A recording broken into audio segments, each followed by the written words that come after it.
સૌથી વધારે આવતો દેખાઈ રહ્યો છે એમાં મેટલ કાઉન્ટર્સનો સમાવેશ ખાસ કરીને થાય છે.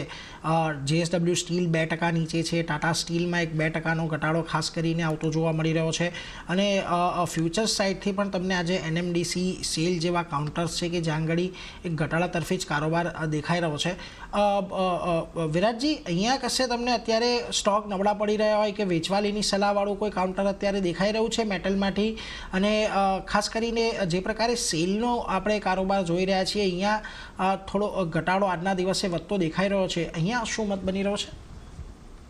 અગર આપણે સેલના સાથે જ તો સેલને અગર આપણે અત્યારે જોઈએ તો એક ડાઉનવર્ડ મૂવિંગ ચેનલમાં ટ્રેડ કરતું જોવા મળી રહ્યો છે અને હાયર એન્ડ પાસેથી આપણને એક પ્રેશર બિલ્ડ થતું જોવા મળ્યું છે.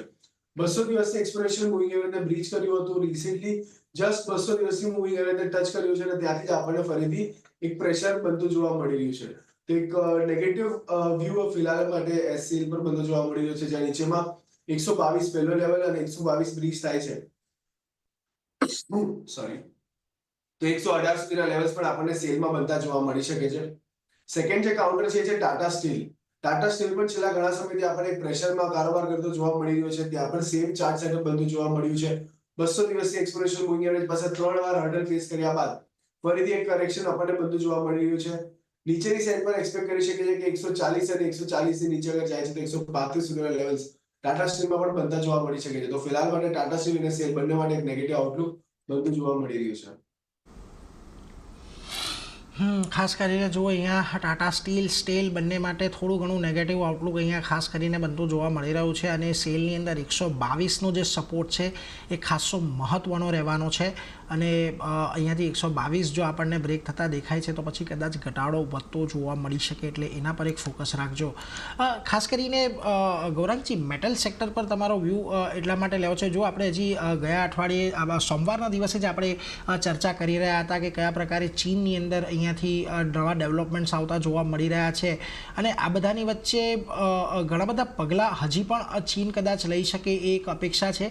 પરંતુ આ બધી એક સમાચારને પગલે એક રેલી આપણે અહીંયાથી જોઈ લીધી છે અને હવે ફોકસ આપણે જે કરવાનો છે સ્થાનિક કંપનીઓ અને સ્થાનિક બજારોની ઉપર કરવાનો છે, કે જેની અંદર એક મોમેન્ટમ આપણને જોયું છે કે ડિમાન્ડ સારી છે અને હજી પણ અપેક્ષાઓ છે કે ડિમાન્ડ હજી સ્ટીલ ઇન્ડસ્ટ્રીમાં અને મેટલની અંદર વધતી દેખાય. આપ કેવી રીતનો આઉટલુક અત્યારની પરિસ્થિતિમાં ધરાવી રહ્યા છો? સમાચારો, વિદેશી સમાચારોને લઈને વધારે પડતી આપણને હરકત આવતી દેખાય છે. હમણાં હાલમાં જ ચાઇનાને લઈને જે રીતના સ્ટિમ્યુલસ ને નકદી અને પોતાની અર્થવ્યવસ્થા